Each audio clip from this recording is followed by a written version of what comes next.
뭐 생각해봐 하면서 이제 인신공격을 이제 좀 약간 딱 이렇게 밸런스 있게 맞춰주고 왜 그 흔하고 생명력 있는 고전이 우리에게 고리타분하게 느껴지는 건지 그거야. 당연히 지금 쓰는 말과 매우 다르고 어색하니까. 그쵸, 매우 다르고 어색하죠. 삼촌도 무한도전 보면 머리에 쥐가 나시잖아. 초딩들도 다 알아듣는데 안 그래? 근데 이제 무한도전도 이제 고전 과거의 프로그램이 됐어요. 지금 무한도전 폐지돼가지고 지금 있는 프로그램도 아니거든요. 그래서 복수냐 유치하기. 그래서 맞는 말이다. 단지 어색한 이유로 고전을 피하는 건 설득력이 없어. 인류 문명에서 생존 가치가 있는 걸 집중해서 연구해도 모자란데 그저 어색하다는 이유로 멀리하는 건 개인의 역사로 볼 때 적지 않은 손실 아닐까? 어쩌면 고전을 기피하는 근본적인 이유가 우리의 습관일지도 몰라. 이렇게 끝나요. 그러니까 즉 사는 대로 살아가는 거지. 어색하고 부자연스럽고 나와 맞지 않는 것은 본능적으로 기피하게 된다는 거야. 그래요. 이게 사는 대로 살아간다 라는 말이 여기 나오거든요. 이게 예전에 이제 병구 형한테 내가 물어봤어요. 형은 고등학교 때 뭐 했냐? 나는 이제 대중의 놀이개가 돼가지고 어떻게 보면 대중의 놀이개란 말 표현이 좀 그럴 수 있지만 난 좋은 대학 가려고 공부밖에 안 했다 진짜. 뭐 맛집도 뭔지도 모르고 그냥 막 공부만 했다. 근데 이제 딱 그 시험 공부를 많이 했다. 근데 병구 형은 딱 시험 공부를 많이 안 한 것 같아야 보여. 느낌상으로. 그래서 형은 고등학교 때 뭐 했냐? 그러니까 뭘 했냐는 게 나는 참 안타깝게도 대학을 가야 된다라는 그 잘못된 고정관념을 해서 시간을 낭비한 것 같다. 나는 어떻게 보면 지금을 그렇게 그런 방향성을 조금 더 바꾸려고 하는데 형은 그걸 안 했으니까 안 했잖아. 안 한 건 안 한 거니까. 그러니까 어떻게 보면 선동은 안 된 거지. 대학을 가야 된다는 거. 그러니까 병구 형이 한 말이 그냥 살았어. 그게 딱 여기서 느껴지더라고. 그냥 살았어. 그냥 살았대. 아마 이게 병무 형은 딱 와닿을 거야. 내 고등학교 생활을 지금 그냥 살았어. 어때 형은 어떻게 느끼세요? 여기에서 보면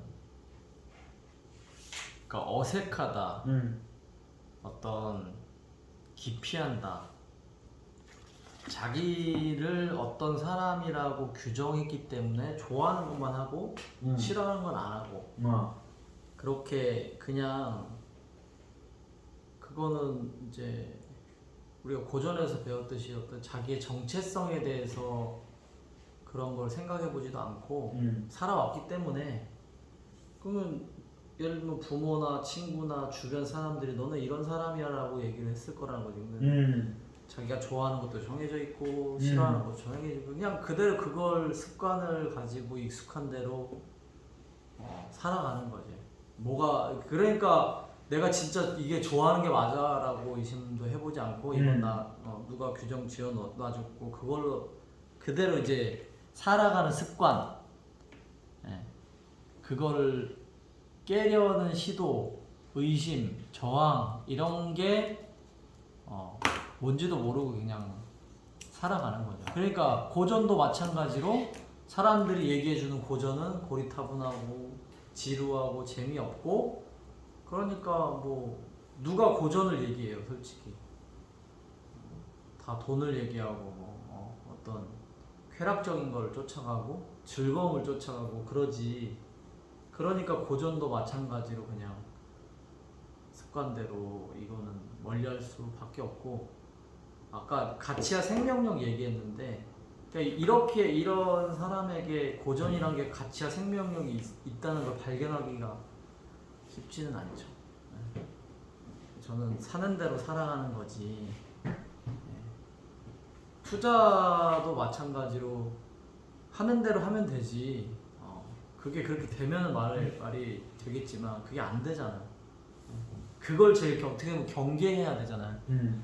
저는 이제 그 직장에서 일을 할 때 어느 순간에 그러니까 이 고전을 통해서 배운 거는 그냥 내가 정체되어 있는 거. 그러니까 어떻게 보면 죽어 있는 거잖아요.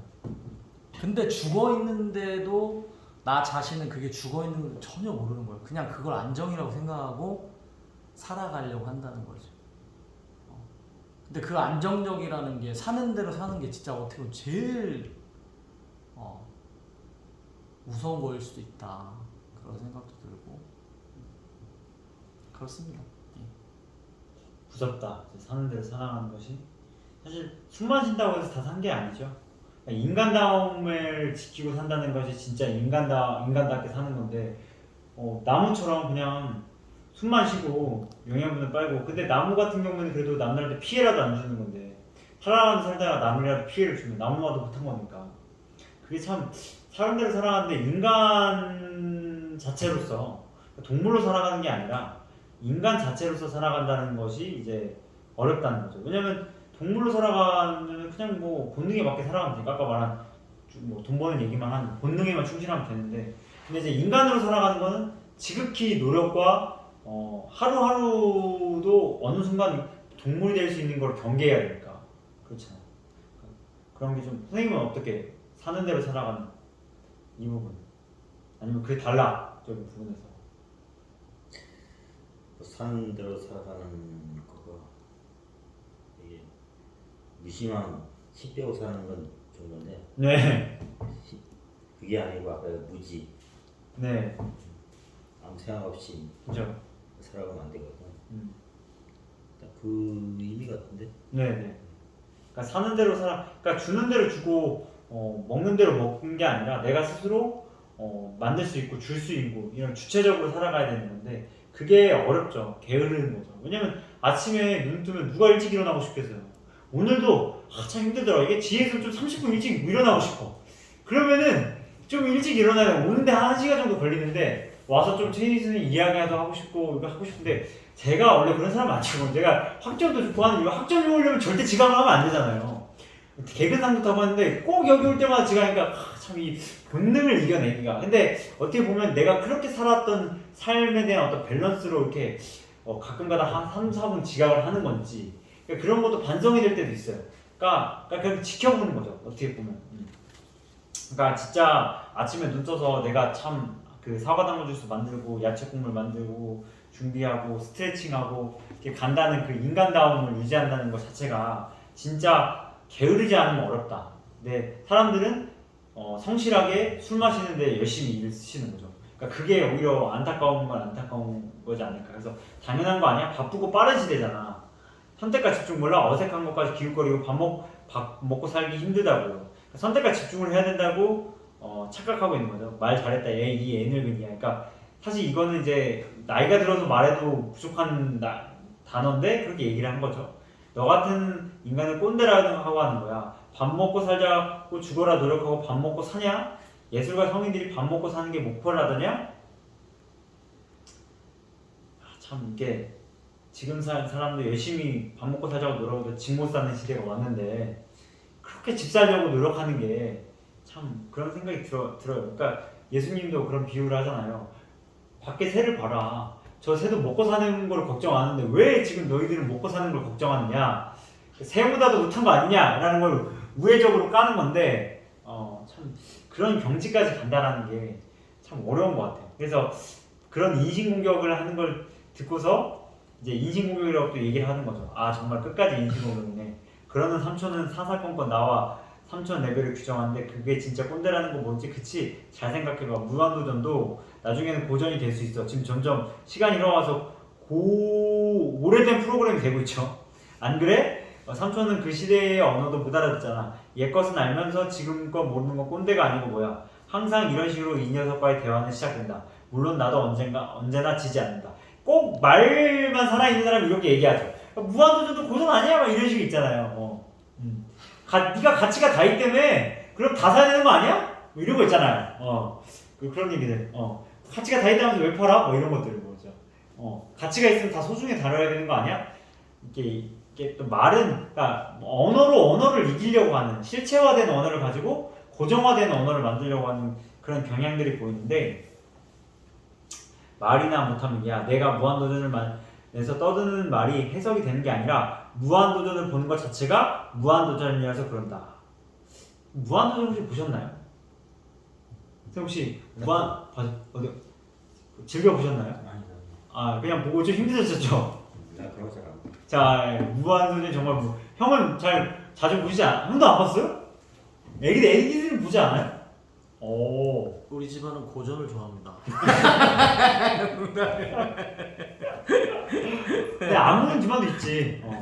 저는 이제 중학교 때 아직도 기억이 나는 게 무한도전이 이제 예전에 그 말을 거꾸로 말하는 걸 하는 프로그램이 있었어요.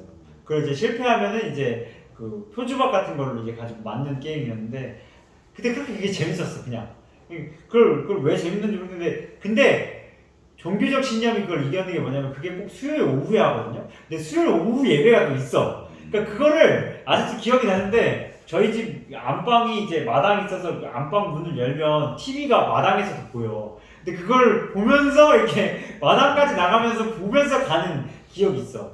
그러면서 그거가 재밌어가지고 동생은 안 갔고 저는 갔던 기억이 있는데 그러니까 그만큼 그 무한도전 자체가 해석할 필요가 없어가지고 그러니까 재밌었겠지. 어린애들은 해석할 필요 없는 그냥 단순 명료하는 걸 좋아하잖아. 애니메이션처럼 막 폭탄 날아다니고 그런 어떤 액션에만 꽂혀 있는 거잖아. 카봇, 뽀로로를 해석하는 건 좀 어렵죠. 예, 그러니까 뭐 그걸 깊게 팔면은 진짜 더 어려운 경지지만 해석하기가 쉽잖아. 그래서 무슨 관음증 환자도 아니고 설사 무한도전이 재해석 가치가 있고 고전의 경지가 이른다 해도 지금 내가 그것을 경전이랍시고 재해석하고 떠받들 이유가 있냐? 고전 그 자체는 그렇게 중요한 게 아니다. 성경이든 불경이든 인간이 타락하고 고전시대를 맞게 재해석할 의지, 아까 말한 그 생명력을 상실하면 그 언제든 고전 문구는 인간이 학살하는 도구로 전락하고 만다. 그러니까 사실 성경이란 게 진짜 많은 사람 살리고 하는 구절인데 그걸 가지고 마녀 사냥을 했잖아. 그러니까 고전이 타락한 거. 그러니까 그 재해석하려는 의지와 생명력이 중요한 거라는 걸 얘기해주고 있는 것 같고, 그러니 고전을 숭배하지 말고. 그러니까 넌 지금 무한도전을 숭배하고 있잖아. 무한도전이 그만큼 가치 있다고 착각하는 거잖아. 하지 말고 인간과 세계에 대한 밸런스를 이루도록 고전을 시대에 맞게 재해석하는 것이 고전 공부의 핵심이다. 야, 이게 참 큰 메타포인데, 그러니까 고전이라는 건 정해져 있는 게 아니라 오래된 책을 떠나 네가 그 순간순간 재해석할 수 있어야 되고, 그 재해석하는 게 그렇게 단순 명료한 무한도전이 아닐 수도 있다. 그래서 무한도전이라는 예능 프로가 그럴 만한 가치가 있느냐 없느냐도 중요하지만, 사실 더 중요한 건 무한도전이라는 예능이 살아남을 가치가 있는 것을 재해석 혹은 탄생시킬 수 있는 통찰력이 있는 인간이 있냐 없냐 중요하다는 거죠. 왜냐면 그러니까 결국에는 우리 경전이라는 걸 보면 수많은 제자들이 있어요. 그 안에서 고전이 태어나잖아요. 그러면은 무한도전도 그런 제자들이 있냐? 사실 대답하기 어렵죠. 그러니까 무한도전 고전이 되기가 그냥 시대, 그러니까 선생님 시대에도 유명한 유머 1번지라든지 그런 모라 프로그램 많았잖아요. 근데 다 사라졌잖아요.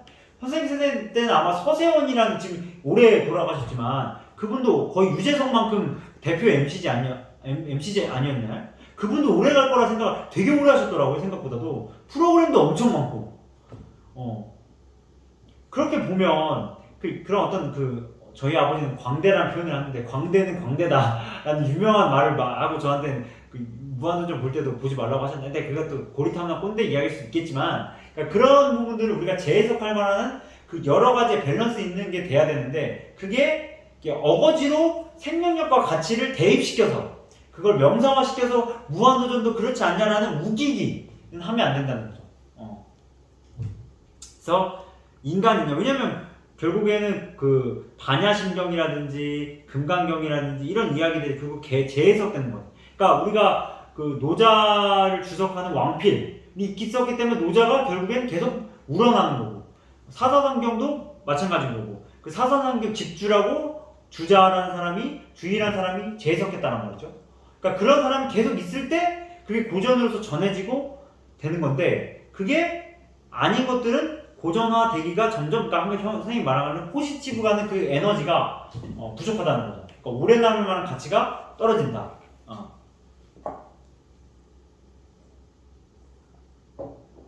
그리고 너와 나를 레벨로 규정 짓는 건지 아니면 내 녀석이 나와 레벨을 같게 만들려고 발악하는 건지 모르겠지만 이제 우기는 거니까 내가 보기엔 그냥 너의 무지로 인한 콤플렉스 정도밖에 안 보여. 선생님 아까 또 오늘 무지라는 단어가 나왔지만 여기도 정확하게 이 무지라는 단어가 나오죠. 그러니까 이게 언어의 맥락을 같이 하니까 이런 단어들이 오늘 수업 시간에 그냥 그러니까 막 나오는 게 아니라 이게 공통점을 가지니까 나오는 거예요. 무지하면은 사는 대로 살아가는 거지.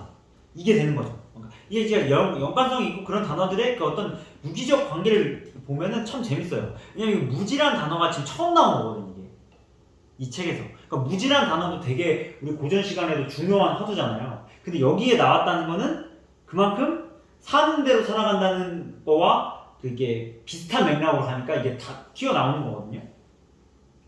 뭔 말을 하면 그렇게 핏대를 세우고 인신공격이네 뭐네 하면서 따지고 들으면서 너의 그 잘난 레벨 상승이나 하냐? 그러니까 저희 그 케미스트 중에서도 뭐 어떤 그러니까 케미스트라고 이제 구 케미스트죠. 구 케미스트라 할 때 우리 같이 했던 젊은이 중에서도 그렇겠죠. 아니 선생님이면 모든 사람을 포섭해야 되지 않냐라고 핏대 세우고 나가셨어요. 그러니까 결국엔 그러니까 너무 그 신격화시키고 그 밸런스와 정체적인 상황을 보지 않고 단순히 고정화되는 현상을 빠지면 이게 오해를 갖게 되고 오히려 자기가 핏대를 세우는 그런 인신공격을 하는 이런 명지로 간다는 게 참 그게 결국 무지의 결과라는 거예요. 그러니까 우리가 계속 무지를 쌓는 이유는 이러한 그러니까 평소 공부를 하지 않는 인간들이 어떻게 보면은 자기는 공부하지 않으니까 너도 공부하지 않게끔 끌어내는 그러니까 두려움에서 일어나고 화이부동 그러니까 같게 만들려고 하는 거죠. 조화롭게 가야 되는 게 아니라 그러니까 그런 부분들을 좀 생각하게 되는 겁니다. 그러니까 아니 다 큰 어른이 왜 이렇게 흥분하고 그러죠. 그러니까 이게 이 글을 지금 이게 흥분되게 읽어야 된다는 거예요. 사실은 핏대라는 것도 핏대 이렇게 읽어야 된다는 거예요. 여기서 그냥 핏대 세우고 인신공격이 이렇게 읽으면 안 되고 이게 진짜 흥분된 말투로 그러니까 대떡까지 말해도 철떡까지 같이 알으셔야지. 그러니까 딱 여기서 죽으셨어 한번. 기가 내가 좀 이게 잘못한 거구나 하고 이제 지금 제자가 그 정화가 좀 약간 수긍적인 태도로 이제 바뀌었다는 게 느껴지시죠. 그러니까 고전은 해석하는 자의 몫이다. 이거 아니야. 그렇죠. 칼은 요리사에게 도구지만 강도에게 무기가 되는 것처럼 심플하고 아주 공감 가는 이야기야 라고 했죠. 칼 하면 제가 떠오르는 게 뭐가 있냐면 이제 의대 준비할 때도 그 지금 이기려 총장이라고 길병원이라고 있어요. 인천에 이기려 총장이 하는 유명한 말 중에 뭐가 있냐면 의사도 칼을 든다. 강도도 칼을 든다. 칼을 드는 것 자체 행동은 똑같다. 하지만 누군가는 사람의 생명을 앗아갈 수 있고 누군가는 사람의 생명을 살릴 수 있다 라는 그 말을 듣고 있었었는데 참 그게 좀 여기서 공감 가는 이야기. 그러니까 그 시대의 의사분들은 제가 그 순천향대학병원에서도 일할 때도 그 거기 서석조 원장님이 그 병원을 세울 때도 거기 가면 탁 플래카드로 뭐가 써있냐면 의사는 그러니까 사람을 살리는 건 하늘이지 의사는 그 길을 돕는 것이라고. 그러니까 의사는 돕는 것이지 하늘의 천륜을 이길 수 없다라는 거거든. 그러니까 그런 맥락에서 딱 그 철학성이 있는 의사, 그러니까 그분들이 지금 어떻게 그 철학성을 갖고 사시는지는 정확히 그러니까 돌아가시면 서석조 원장님의 이기려 총장님이 지금 계시지만 그러니까 그런 분들이 진짜 과거 의사는 있었다. 지금처럼 뭐 어떻게 보면은 그 상수, 그러니까 의술이 상수를 먹는, 그러니까 상술이 의술을 먹는 이런 것이 아니라 의술과 상술이 되게 조화를 잇고 가고 거기에 철학성이 입혀진 분들이 참 많았었는데 그런 이야기가 좀 공감이 가네요. 네. 선생님 뭐 할 얘기 있습니까? 그러니까 칼이라는 게 참 그래요. 요리할 때마다 종종 다치는데, 그러니까 진짜 그 도구라는 것이 명확한 그 다룰 수준이 되지 않으면 차라리 다루지 않는 것보다 못한 수준이 되는 것 같다는 생각이 듭니다. 그 중에 도구 중에 가장 큰 도구는 아무래도 언어인 것 같고 인간이 가장 극상인 언어인 도구를 어떻게 잘 다루느냐 그게 인간의 마음을 얻느냐인 것 같다는 생각도 듭니다. 그래서 수긍하는 것도 KTX 수준이구나. 단순한 해석이 아니라 시대에 맞는 재해석이야. 이 대화의 변동성이 엄청 큰 것 같아요. 그쵸? 재밌었어요 저는. 이 얘를 갖고는 이게 막 변화무쌍. 이게 KTX 하면 우리가 그냥 이게 뭔가 그냥 KTX 빠르지 이거로 생각을 하잖아요. 근데 이제 우리가 언어 맥락이 있는데 북한 사람들이라서 KTX를 타니까 입이 안 다물어지더라고요. 너무 빠르니까. 그러니까 김여정이가 와가지고 KTX를 타가지고 얼굴이 굳어졌다는 거죠. 없다라는 거지. 북한에는 이게 말도 안 되는. 왜냐면 평창올림픽에 북한이 참여를 했잖아요. 북한 운동단이 서울에 와가지고 KTX 타고 갔단 말이야. 그러니까 이게 아무리 자기가 권력을 가졌고 해도 북한에서 KTX는 못 타잖아. 자기가 군부 권력의 최상을 가더라도. 그러니까 이 KTX라는 게 우리는 뭐 빠른 기차지만 정말 고도의 기술이 압축된. 저는 이제 KTX 바라볼 때 좀 다르게 바라보긴 하거든요. 그러니까 무궁화를 이제 가끔 타다 KTX 타면 또 확 달라요. 비싸긴 한데 그 비싼 가치는 하는 것 같아요. 진짜 확실히 속도가. 왜냐면 무궁화는 부산을 타고 무궁화를 타고 내려가면 자고 일어나도 무궁화거든요. KTX는 자고 일어나면 부산인데 무궁화는 자고 일어나도 무궁화야. 유명한 말이 있어. 무궁화는 자고 일어나도 무궁화다 라는 말이 있는데, 그러니까 진짜 이게 KTX라는 그 감각적인 이 말이 참 와닿아. 근데 이것도 선생님 같은 세대는 KTX가 확 와닿잖아요. 왜냐면 그때는 맹호호가 있고 비둘기호가 있고 좀 이렇게 새마을호가 있고 이거 와서 오잖아요. 그래서 막 야간 열차도 있고 거기에서 막 8시간 타는데 지금 애들은 바로 KTX를 타니까 이 감각적도 안 하다 이게. 비교가 안 되지. 비교가 안 되거든 이게. 근데 이런 단어 하나조차 파헤치면 그게 진짜 말하는 점으로부터 가는 단계인데 그런 것도 좀 느껴질 때가 있어요. 그러니까 단순한 해석이 아니라 시대에 맞는 재해석이야. 고인물이 썩듯이 시대에 맞게 재해석하지 않은 고전은 그저 꼰대의 어록일 뿐이야. 그런 꼰대 어록을 공부하자고 모인 건 아니잖아. 그렇지. 하루하루 일신우리신 해야 된다는 거죠. 그게 내가 말하고 싶은 바야. 이런 꼰대 사상이나 공부한다는 게 말이 돼? 삼촌이 해주는 거야? 콜? 아 정말 구타 유발자가 따로 없네. 고전이란 고정된 서물이 아니라 이제부터 고전은 새롭게 재해석하는 거 아니냐. 아니 숙제하자고 했지 누가 손톱하고 번역하자고 했어? 그리고 일주일에 도 닦는다고 뭐가 달라져? 라고 딱 23페이지가 끝났는데 이제 뒤에서 이제 긴 페이지가 나와서 여기서 좀 쉬었다가 앞에 선생님들도 우리 삶에서 방금 KTX라는 언어적 감각도 그러니까 고정화되죠. KTX 하면 KTX 아니라 고정화 감각도 그 역사 속에서 한번 잘 이렇게 보면은 좋은 그 언어적 그 감각을 받아들일 수 있고 아까 성원이 형이 말했던 것처럼 이렇게 그 변동성 이것도 같이 읽으면서 그럼 참 재밌게 상상을 하면서 읽으면 이 긴 책도 그런 어떤 색다른 재미가 더해서 읽을 수 있을 거라 생각합니다. 여기서 쉬어서 다음에 또 이어서 하겠습니다.